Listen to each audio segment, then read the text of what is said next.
Cholesterol হলো এক ধরনের ফ্যাট বা লিপিড যা মানব শরীরে কোষের গঠনে, হরমোন উৎপাদনে এবং ভিটামিন ডি তৈরি করতে গুরুত্বপূর্ণ ভূমিকা পালন করে।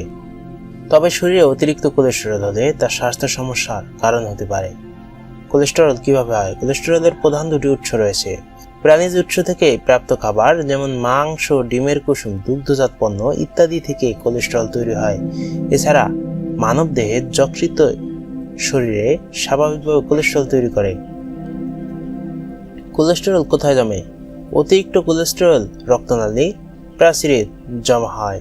এটি ধমনীতে প্লাক তৈরি করে, যা ধমনীগুলোকে সরু করে দেয় এবং রক্ত প্রবাহ বাধাগ্রস্ত করে, যার ফলে হার্ট অ্যাটাক, স্ট্রোক এবং অন্যান্য কার্ডিওভাস্কুলার রোগের ঝুঁকি বাড়ে। কোলেস্টেরল বাড়লে অবশ্যই এর মাত্রা কমাতে হবে। এজন্য কিছু নিয়ম আপনাকে মেনে চলতে হবে। মানুষের শরীরে খারাপ কোলেস্টেরল এলডিএল এর পরিমাণ বাড়লেই দেখা দেয় বিপদ।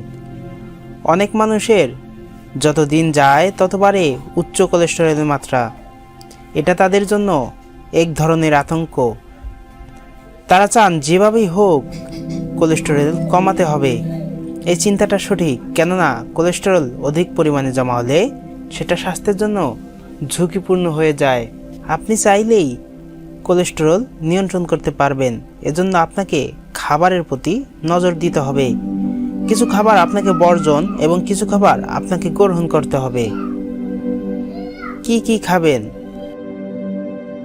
কোলেস্টেরল বাড়লে বেশি করে সবুজ শাকসবজি খেতে হবে।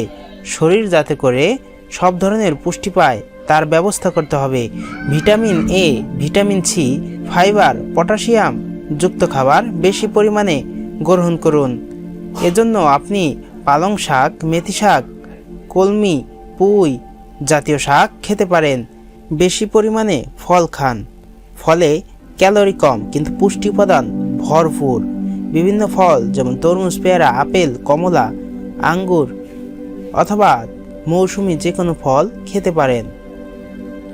কি খাবেন না? তৈলাক্ত খাবার, ফাস্টফুড, চিনি, লাল গোস্ত খাওয়া থেকে বিরত থাকুন। যাদের দেহে ইউরিক অ্যাসিড বেশি অর্থাৎ গেটে অথবা গাউট বাতে ভুগছেন তারা পুঁই শাক, পালং শাক খাবেন না। সম্পূর্ণ সুস্থ হলে আপনি এগুলো সহ অনেক কিছুই খেতে পারবেন। আপনার সুস্বাস্থ্য কামনা করে আজকের মতো এখানে বিদায় নিছি। আল্লাহ হাফেজ।